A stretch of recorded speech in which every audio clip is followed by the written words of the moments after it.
4, 3, 2, 1, and here we go. There it is. They will be starting very, very soon. And there we go. Of course, there is a lower delay on the SAUL stream there, guys. So we are going to see them going off a little bit earlier there, and they're going to go straight into Conjured Amalgamate. And what is really important here, guys, is that they're able to kill these arms fast. So what you're going to see them do here is pull these swords in, cleave them down quickly, and then do as much damage now, wait till he raises his arm and slams again, use those swords, which are going to apply a damage multiplier onto the boss, and then try and burst the arm down instantly. And that is exactly what we're seeing here. They need to be careful of those shields as well, of course. And looks like SAUL is going to be able to get that burn. I think they almost certainly will. There we go. Wow, really nice, really good burn there from SAUL. And then they're going to have to collect these green orbs to gather even more weapons and then start the confusion spam and watch the boss kill himself. Yeah. Now, is it possible to one-shot the boss with the confusion, or do you have to do this more than? Yeah, you are going to have to do this more than once because, of course, there are forced phases at 50% and 25%, right? So, he will become immune. Looks like SAUL not quite able to get the confusion suicide, but they are going to be able to very quickly finish him off there in just a few moments. And there we go. They just got it. I think a few problems for Sell Your Soul, actually. They did not succeed that burn very well at all, in fact. And they may get it, but they're actually really struggling on DPS. SAUL pulling ahead quite a long way right now on Wing 6, already getting to work on that second arm. Can they get the second burn here, guys? This is really important. If they can get this, they're going to secure themselves a very nice lead. Sell Your Soul, a little bit behind here, actually. We're quite significantly behind, in fact. SAUL having a very strong opener on Conjured Amalgamate, already on that second burn phase, guys. And if you can see that boss HP bar in the top right, that confusion is doing some serious damage to him. Now, do you think that's more based on comp? Do you think they just brought more confusion, SAUL that is? Or do you think it's just based on rotations? I think it actually will be on comp, because I think Sell Your Soul only have one Mirage, if I'm saying that correctly. And that will obviously, SAUL will have a composition advantage there. And the thing is, no Mirages is quite worrying on Wing 6, Roy, because if you don't have Mirage for Lagos, you will have some serious problems. It is simply the best DPS on the Lagos twins because of how much they move and how fast they attack. Mirage just destroys them with that Torment and Confusion. So this could actually cause them not only problems on this boss, but problems further on in the wing, causing them to get even farther behind. SAUL. And that's it. So SAUL. we'll have to see if they change that what up. a great Conjured Amalgamate by SAUL. That was like a 2-minute kill there. They're already done, and they're moving on now to the next event, which won't quite be the next boss yet. They have to do some pre-event, a little bit of a maze here. Absolutely. Shouldn't be giving them too much trouble, though. They're going to have to sort some mega pets and move them around the arena with some CC abilities, some pulls. And then what they're going to have to do is push them into the middle and then go and kill a big shark. Okay? And that's, it's not that exciting, but there is actually a little bit of skill to it, in fact. You are going to want to try and kill the shark in one go, right? Killing the shark in one go is actually a fairly big time save. It'll save you about 10 seconds. And hey, that can make the difference in an event like this. Absolutely. Now, obviously, SAUL is a little bit behind. They're just about to finish CA themselves. But, of course, that doesn't matter. They could still catch up. SAUL could mess up. SAUL could just absolutely one-shot every boss in the rest of the swing. We don't know. So it's not over just yet. They have time to catch up. They have a chance to catch up. So we shouldn't count them out. Now, there's also a little bit of RNG, I believe, involved in this wing. Is that true? Yes, that is in fact true. The pets you get are random. So some of them are a bit more annoying. And in particular, if you see the Choya, it's the Choya Pinata, okay? He's a bit annoying, okay? He's a bit of the annoying one. So let's see if it looks like SAUL are pretty okay. I think the skeleton is a bit more of the annoying, but they are doing very well here. They've already nearly finished that one off. SAUL, hot in pursuit, though. Of course, there is a bit of roleplay dialogue in this wing. It's a bit, it's a lore-focused raid wing, guys. So there's a little bit of roleplay there. But looks like SAUL not having much trouble there. And SAUL, if anything, maybe catching up a little bit there, actually. Maybe SAUL had a little bit of a problem. Oh, no, SAUL! Wait, SAUL have got the pinata there, so that's slightly annoying for them, because the way this one works is instead of using CCs to pull him to the correct location, you have to wait for him to run the entire way around, and this is actually going to let SAUL catch up here. That is very unfortunate for SAUL, actually. That is... Wow. So... it's actually very good that SAUL did so well in CA, because RNG might have just screwed them over a little bit. And in fact, if they hadn't been ahead, they probably would be behind at this point. So RNG coming through for the EU boys and allowing them to catch up. Yeah. So we'll have to see. And someone's saying rigged tourney here. Look at that. That is so unfortunate. Look at it run all the way around. It really is quite unfortunate how inconsistent that is. But they looks like SAUL are going to be able to pretty much finish this off now. All they have to do is pull it into the middle, and that will get the job done, and they'll be able to move on. But SAUL have gained a bit of time there. But yeah, there you go. That is done. It's now time for the Dreg Shark. Can SAUL get it in one shot? Like, that is what you want to see. You do want to see if you can get that one burn. Let's take a look and see what let's see what TWEEDY's doing here. Let's switch this up a little bit over to the Holosmith perspective. Absolutely. Do you want to discuss comp, by the way? So I don't believe we've seen any switches. Well, yeah, I would certainly imagine that we are going to see a lot of switches over towards Mirage right now. And we do actually see that in SAUL. We have 2 Mirages right now. But I would be quite surprised if we didn't see TWEEDY swap additionally. Those other Holosmiths, I think it would be certainly a good idea for them to actually swap over to Mirage. Don't get the one burn on the Dreg Shark. This could be where SAUL can catch up. And SAUL are actually running a fairly... we just quickly take a look over there. They have no Mirages right now. To be honest, that will cause them problems if they don't have any Mirages for loggers. They'll be a lot slower than SAUL just on comp alone, really.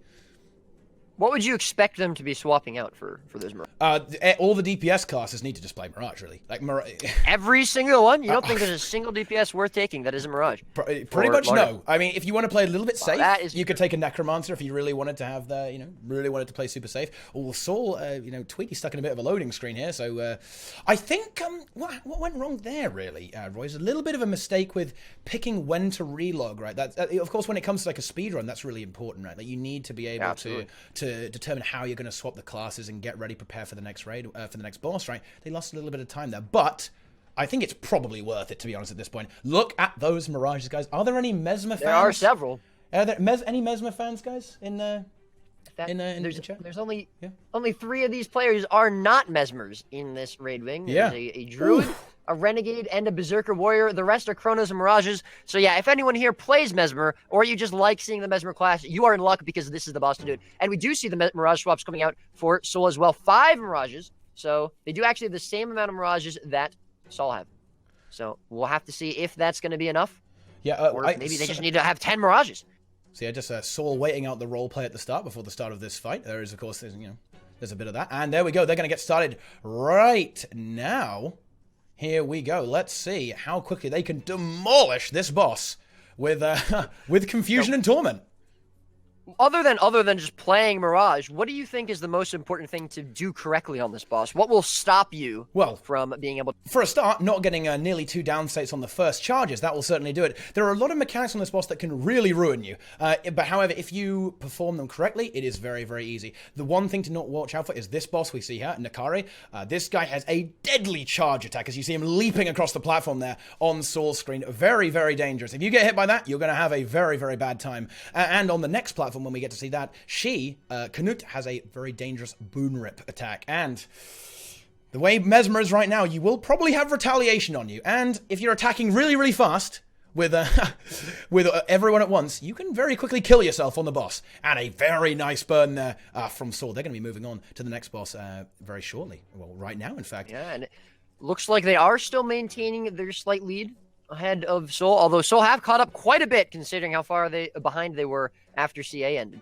But they're not too far behind, but they are slightly behind at the moment, even with the delay. Yeah, they absolutely are. They as you say, they have gained ground, so they're going to have a pretty good Kadim there. We're going to have to see portals there, and maybe we could see some interesting strategies on the trash event between the Lagos twins and Kadim as well. There is obviously a lot of movement involved there, and skipping a lot of that, making that faster. There is something to that as well.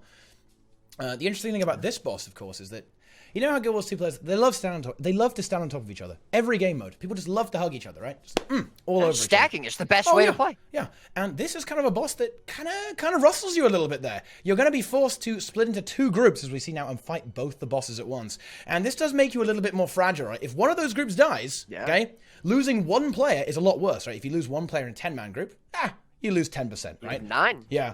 But, if you lose 1 in a 5-man group, suddenly you've lost 20%. It's twice as bad. Well, That's quick maths. Yeah, it really is. And more importantly, because you'll only have one of each important role, you'll have a healer on each side, a chrono on each side. If you lose that key role, that's really bad.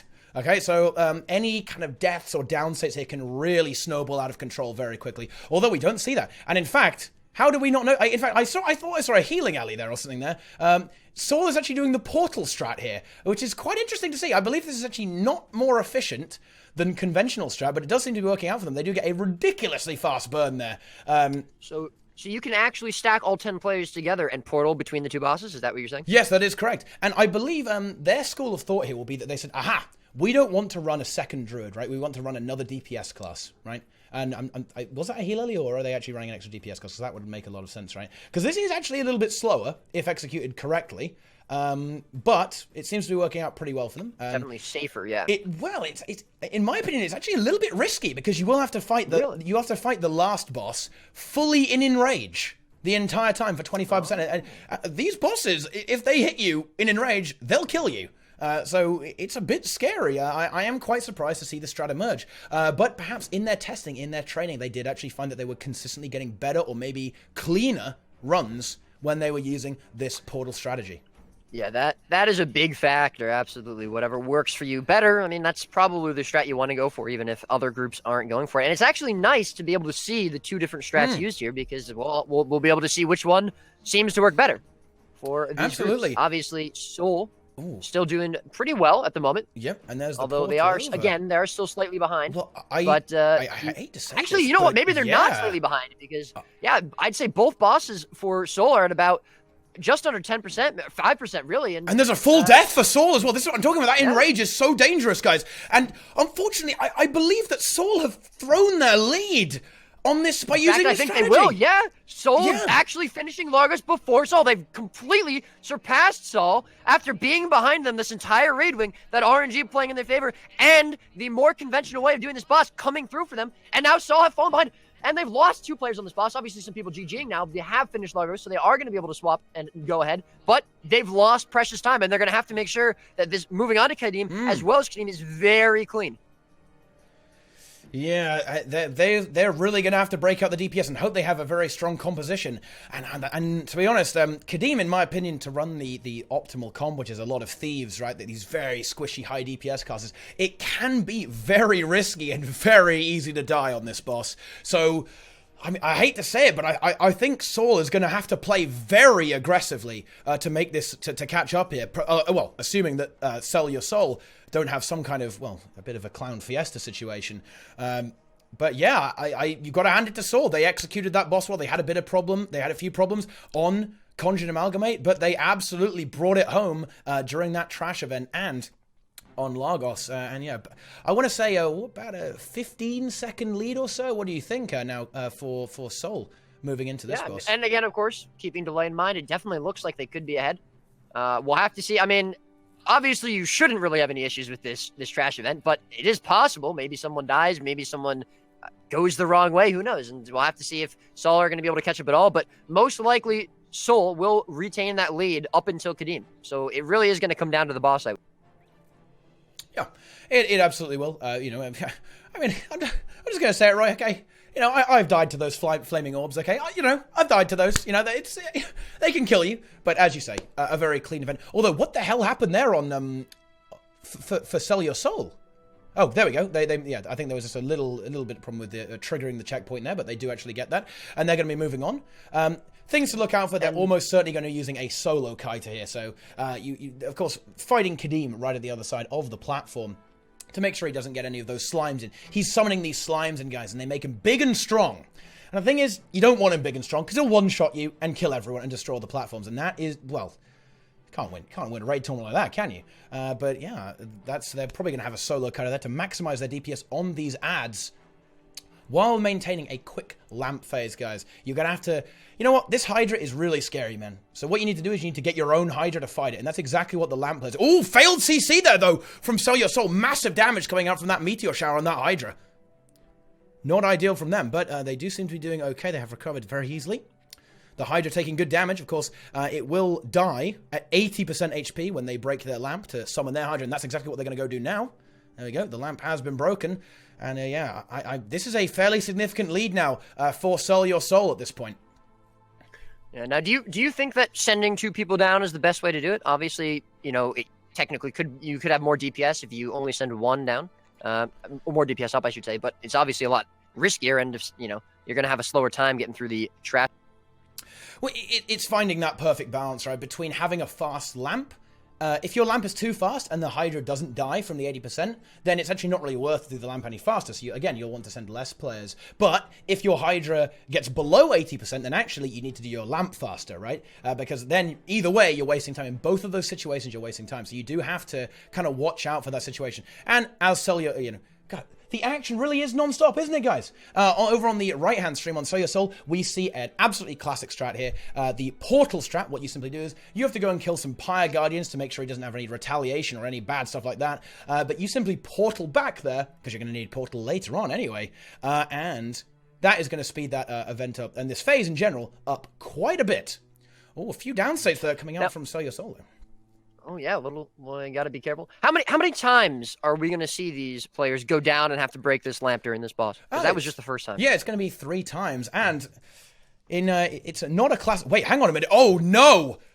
The full wipe and the restart here. Yeah, speaking of Soul. that. Yeah, I mean, never mind all of that, guys. That is not the way to stay ahead. So now the lead that they had over Saul rather, has been reversed. Gone completely. And unless Saul messes up, I mean, that's basically the round 1. Yeah. They're going to have to hope and pray that Saul does something wrong here, because there really is no way for them to catch up. Yeah, that is absolutely true. Like, no amount of big dick BFs is going to save you now. It is going to have to be a mistake from Saul, or some kind of wipe. Maybe a lot of players dying, maybe like 5 players dying would probably be enough to maybe scrape it back. But here's the thing, Roy. You know, you were talking about lamps, and we have to go down 3 times. They actually get, in my opinion, deadlier as you go. So, in fact, this is a boss where things can go wrong late on in the encounter. Oh, absolutely. Now, what went wrong with Saul's run there? Well, unfortunately, as I was saying earlier, this is a boss where if you play that optimal comp, we see our Thief for Sell Your Soul here. They are so fragile, right? And Kadim will pretty much one-shot you with everything he's got. And what happened there is, like, he slammed a massive shockwave down and killed them all, pretty much. You do have to dodge that. If you don't dodge that, it's not going to go well for you. It's really not. He is a pretty dangerous boy. I mean, Soul. The one saving grace of Soul that they will gain time here is that Soul is not opting for the portal strat, and that will not only make these intermission phases we see Soul on now, and also Soul as well actually, where they have to go up to these fire elementals to kill them. This will slow Soul down considerably actually. And in addition, do you guys like jumping puzzles? Well, great news for you if you want to play Kadim, because there is actually, right at the end of this fight, there is a jumping puzzle to get in on this action, guys. You are going to have to do a bit of jumping to get to the final confrontation with Kadim. And that can be skipped with a portal. Very, very clever stuff. Because it's some really fascinating technology on this fight, right? You know, these platforms, if you place a portal on one and it disappears, the portal will stay on that platform, right? So what you can do is you can place a portal. The platform then teleports up near the end boss, skipping the jumping puzzle, and then you simply place a jumping puzzle, place a portal back down where your group is, and you can skip the entire thing. That is quality skips, and again, I mean, you just see the mesmers coming through. Is there really a raid wing where you don't want to? Well, I mean, no. I'm gonna be honest, guys. Mesmer, you know, there are some people who might say Mesmer isn't broken, but those people are wrong. Chronomancer is the absolute bread and butter in raids, because, you know, if you play Guild Wars 2, you've probably heard of boons, okay? And it turns out that Mesmer can give you literally all of them, and, well, that's pretty good. So yeah, Mesmer is pretty damn strong, and we see the final phase coming up for Saul, there on the left-hand side, with the Wyverns. Now, these guys are scary. They can one-shot your entire team very quickly. If you fail the break bar, the platform gets wrecked, you get wrecked. Okay, if they knock you back and turn around and cleave the group, it can be a very bad situation. And actually, our Chronomancer tank here, Tirana, having a little bit of trouble. He did actually get knocked there, but the group was able to reposition and not die. Of course. And so far, no one dead on the side of Saul, so it is looking very clean for them. It's looking very likely that we're going to see them finishing ahead of Saul. again, unfortunately for SAUL, they really scuffed themselves up this time. Yes. Messing up, losing those players. And I mean, they're now starting the second DPS phase for Kadim, just about. But it doesn't look like SAUL are going to mess up. No, again, as I said, I think SAUL would really have to lose 5 players here. The DPS check on this boss is very mild, so SAUL could absolutely continue, right, with, say, 4 players here. Yeah. You could do it. DPS, And that would be interesting to see. It would. I wouldn't mind seeing that. But that might give here we go. SAUL Kadim about to be freed on the side of SAUL. He's porting up. And that's them going to be starting just about the final phase here. For this. It's generally considered amongst raiders that once you kill these wyverns, you can relax, you can breathe out a little bit, right? You can at that point it's pretty much over, and we do see SAUL getting that finish. Now they've just got to do the jumping puzzle, guys. Can they climb across these platforms to get to the final boss? Yeah. I have to say, SAUL actually have done a decent job of catching up. They actually have burned Kadim now down to the final phase, or just about the final phase for going down that we just saw SAUL complete. SAUL and SAUL, a little bit confusing there. So, if we do see some players starting to die on the side of SAUL, we might see SAUL catch up a little bit. But again, it's going to be very, very difficult for them to have any chance. And honestly, I'm going to have to say, I think we have to just give this to SAUL at this point. Yeah. Unless oh no! TWEEDY! Oh no! I can't believe it. They actually did kind of fail the jumping puzzle. That is not a good start here. No, they're actually going to lose players. Oh no! Oh no, they only lost one. Is it happening, boys? I mean, if SAUL wipes here, if they fail here, I mean, that's it. There is no coming back unless, again, SAUL just completely fail themselves. Now, as TeaPot has said several times, there's a chance they can keep going even with less players, but will they have... No, they did manage to salvage the situation. Only one player did die. TWEEDY is going to be a little bit late to the party. SAUL will be able to catch up a little bit using their portal strat, but I don't think it's going to be enough. We see SAUL have pretty much, they've nearly finished off the boss here. They do have a lack, one less player. There is something that can potentially go wrong here, guys, and that is they did choose to skip the stability pyre. There's one down? But he should be fine. Yeah, I think that should be a pretty easy res there. But yeah, the stability part is still up. So if Kadim uses his break bar attack, they won't be able to break it. But they just get the phase in time, actually. Whoa, that was very, very SAUL spicy. Has wiped anyways. Okay, never mind. Okay, well, oops. There is no way for them to catch up. Yeah, there's no way out now. I mean, I don't think SAUL is going to be dying here, and it's going to be winning in just a few seconds, and that's it, guys. 22 minutes and 20 seconds. SAUL have taken down SAUL in a pretty crazy-ass match there. Damn, dude. Whoa. Oh, man. That was intense. Unfortunately for SAUL, that does mean that they are out. As I mentioned at the beginning of the stream, it's one loss and you're out. So, GG's to SAUL. GG's to SAUL. Congratulations, of course, to SAUL for taking that. A very, very clean run on their part. RNG messed with them a little bit, but I mean that was pretty much it. Yeah, yeah, it was. I was really feeling bad for SAUL. They did, as you say, get a little bit screwed there, but they were able to bring it home and bring that clean run and take down to Kadim.